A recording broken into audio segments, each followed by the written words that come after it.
When it comes to controversial science projects, the High Frequency Active Auroral Research Programme, or HAARP, is right up there with the moon landings and chemtrails on the conspiracy hit list. But once you get past the wilder theories and claims, the basis of the science and its aims is no less intriguing. So just what is HAARP and why is it so controversial?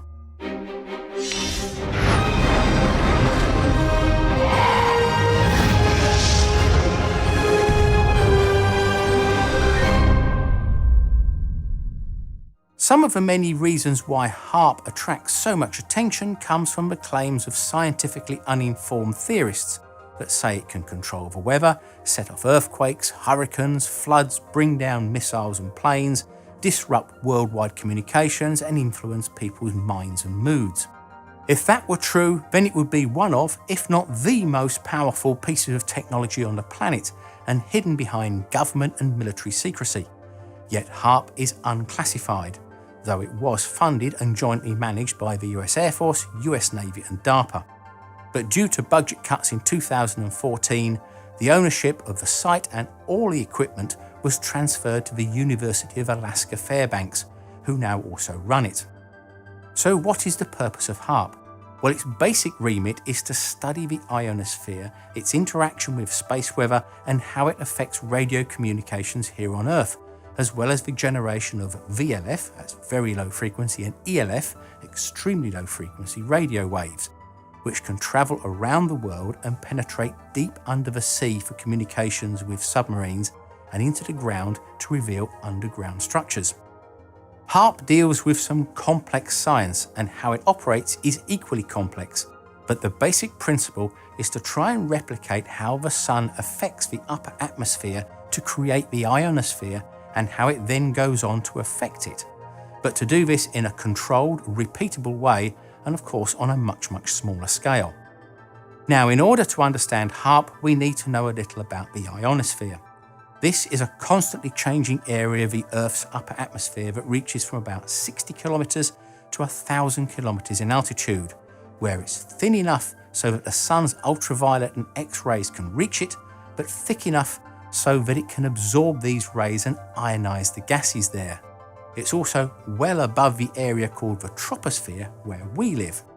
Ionization is the process where high-energy radiation strips away an electron from a neutral atom or molecule and creates a negatively charged electron and a positively charged ion. That's an atom with a missing electron. This process creates a shell of these charged particles around the Earth, which we call the ionosphere. This stripping of the electrons also releases energy in the form of heat and light. This light is called air glow and is similar to how the auroral lights are formed in the polar regions, but it also makes the night sky everywhere glow very slightly, and you can see this on a dark, clear night with a sensitive camera and sometimes by eye. Normally, in the dense atmosphere near the surface of the Earth, the negative electrons and positive ions would recombine very quickly. But because the gas in the upper atmosphere is much less dense, the particles are much farther apart and remain separated for much longer. With all these free electrons floating around, the high atmosphere becomes conductive, starting at around 60 kilometers, peaking intensity at 300 kilometers, and then by the time it gets to 1,000 kilometers, it's dropped almost to nothing, where the atmosphere becomes too thin and then the vacuum of space takes over. In fact, the ionosphere separates into 3 layers called the D, E and F layer, with D being at the lowest altitude rising up to F at the highest altitude. Because these layers are conductive, they interact with electromagnetic waves like radio broadcasts from the surface. Depending upon their frequency, some radio waves will be absorbed, some will bounce off the electron layer and be reflected, and some will pass right through with little resistance. As these layers are created by the sun's energy, they can change dramatically from day to night, summer to winter, and in fact the lowest D layer only exists in the daytime and completely disappears at night. They're also affected by high solar activity and solar flares, and thus affect radio transmissions similarly. HAARP uses up to 3.6 megawatts of high-frequency radio signals in the 2 to 10 megahertz range to excite and heat the gas molecules in a small area of the ionosphere directly above the facility. It does this with the main instrument, the IRI, or the Ionospheric Research Instrument. This is the HAARP. It's a phased array radio transmitter with 180 antennae in a grid covering about 100,000 square meters, or about 24 acres. This array works like one large transmitter, but it can electronically steer the beam over about a 30-degree angle. By the time the signal has reached the ionosphere, it's spread out to a size of between 60 to 100 kilometers across, depending upon its frequency and configuration. By rapidly steering the beam around this small patch of sky, it can modulate the heating process to create signals like VLF and ELF waves. Among the many misconceptions about HAARP, probably the biggest is its power output, as this is seen as undeniable proof that it is capable of doing all the wild things claimed of it. Its stated maximum power is 3.6 megawatts, but this is often mistaken for another much larger figure, its ERP output, and that can be up to 5.8 gigawatts. So why are there two wildly different figures for the same facility? Well, HAARP's output is 3.6 megawatts, but in the broadcast industry there is another figure called ERP, or effective radiated power, and here is where people get confused between actual power and ERP, because they don't understand what ERP represents.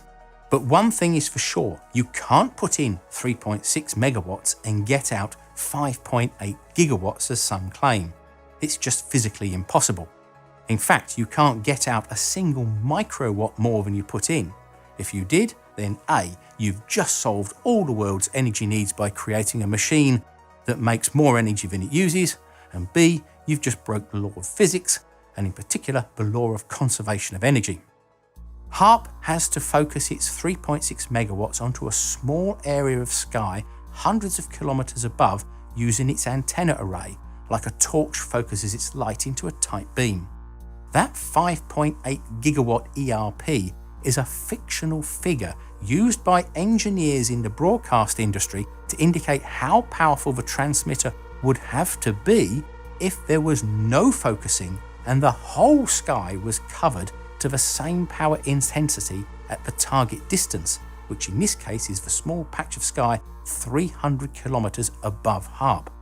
That ERP figure can change dramatically from tens of megawatts to gigawatts, depending upon how efficient the antenna is deemed to be at focusing the radio transmissions. The tighter, more focused the beam, the higher the ERP figure will be. The more spread out, the lower the ERP figure will be. But at the end of the day, the most HAARP can transmit is 3.6 megawatts. With the inefficiencies in the system, the divergence of the beam and the absorption of the atmosphere, by the time it gets to the ionosphere, it's down to 36 milliwatts, or 36 thousandths of a watt per square meter of sky in the target zone. The amount of energy from the sun falling on the same square meter of sky by comparison is 1,367 watts, about 37,000 times more energy than HAARP. As one scientist put it, it's like trying to heat the Yukon River with a domestic immersion heater. But in case you think I'm just making it all up, consider this. If that 5.8 gigawatts was real, where does the power come from? 5.8 gigawatts of electricity is far more than the whole of Alaska generates, and is enough to supply 4.6 million US households, assuming each house is using an average of 1.26 kilowatts, as stated by the US Energy Information Administration. That's the equivalent of New York, Los Angeles and Las Vegas combined. The biggest non-hydroelectric power station in the US is the Palo Verde nuclear plant in Arizona at 3.9 gigawatts, and that would still be short by nearly 2 gigawatts. So where is the massive power station near HAARP and the transmission infrastructure required to supply this fictional 5.8 gigawatts? It doesn't exist. In fact, HAARP's power actually comes from 5 2.5 megawatt diesel generators on the site. So if the power output is one of the biggest misconceptions about HAARP, the other comes from its history, and in particular, a patent filed by the physicist Bernard J. Eastlund. To find out why, you have to go back to an area of Alaska before HAARP was constructed and to the oil and gas company Atlantic Richfield, also known as ARCO, and Bernard Eastland. ARCO had the rights to the huge natural gas fields in Alaska's North Slope region, but they were far from their main customers and the cost of liquefying and transporting the gas was prohibitive. What they needed was a customer that would be nearby. Bernard Eastland was an MIT-trained physicist who'd worked at the US Atomic Energy Commission during the 1960s and 70s. He specialised in plasma physics and co-developed the fusion torch, a method of using high-temperature plasma of a nuclear fusion reactor to convert waste materials into reusable elements. In the 1980s, Eastland was working for ARCO and became the president of ARCO's Production Technologies International Company in Houston. He suggested that ARCO could use the natural gas reserves to power a huge antenna complex to focus high-energy radio beams into the ionosphere.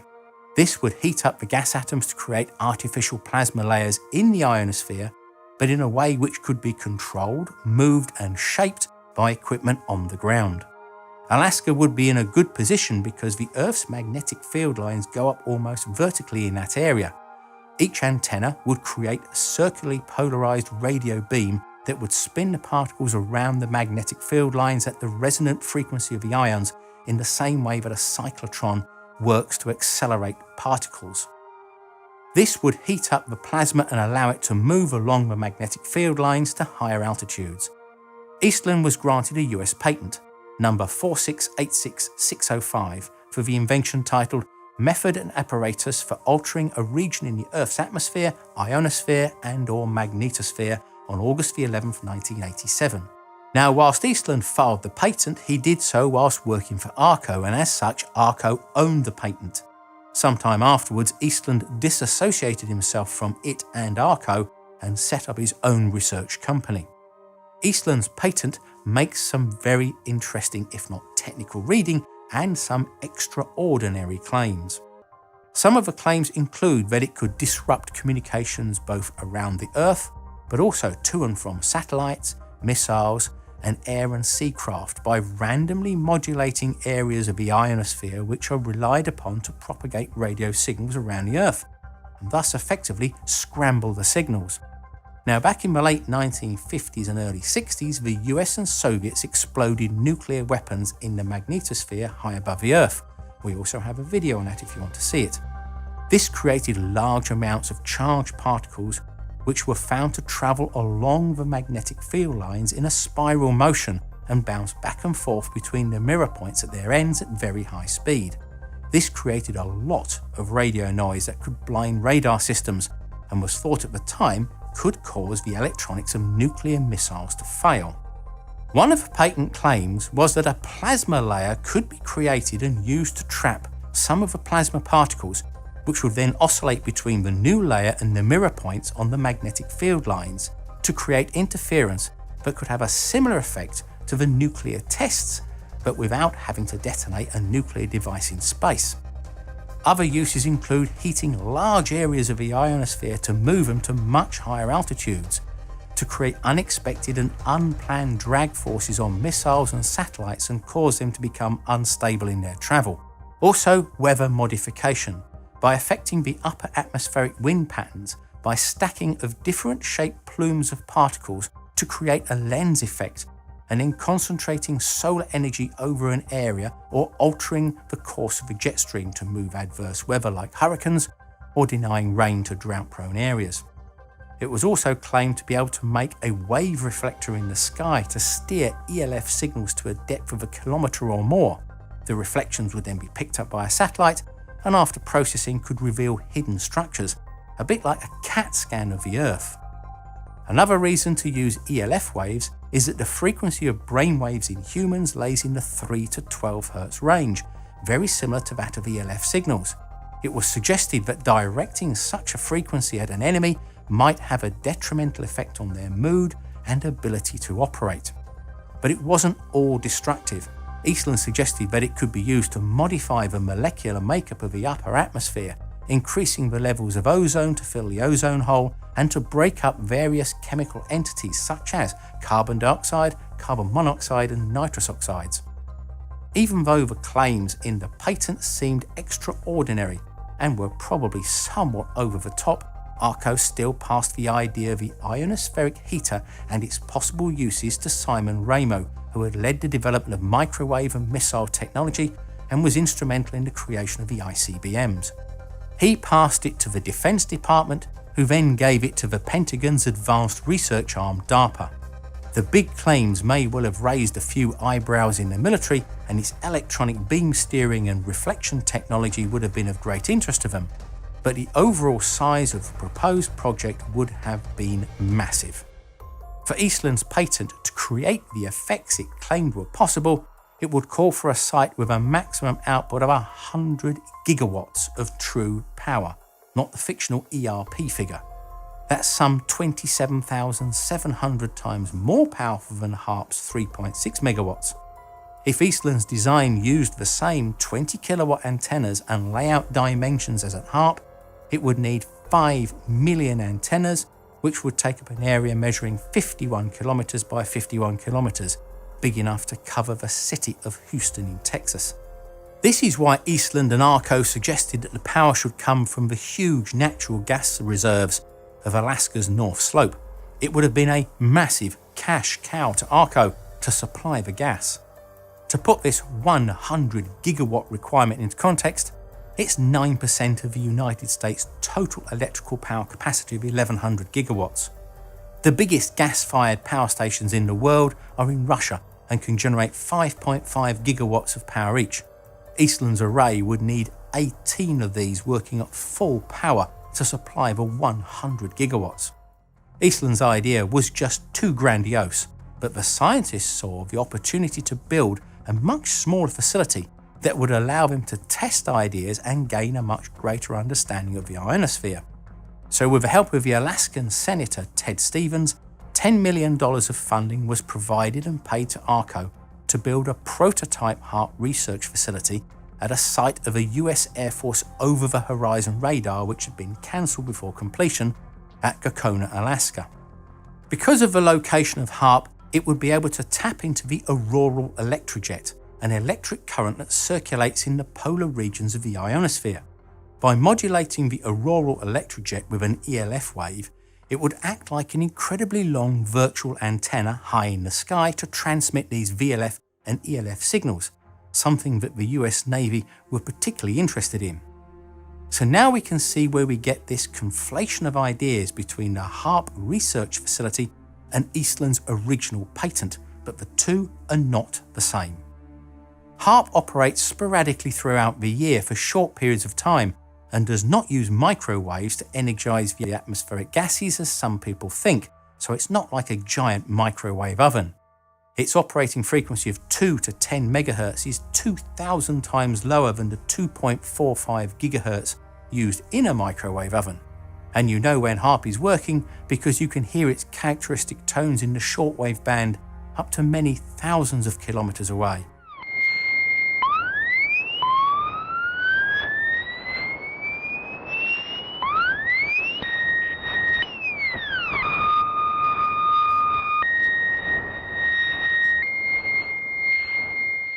HAARP is not the only site like this. There are other smaller ones in Russia and Norway, but HAARP is the most powerful and has been able to create controlled effects in the ionosphere such as faint airglow, ELF and VLF signals.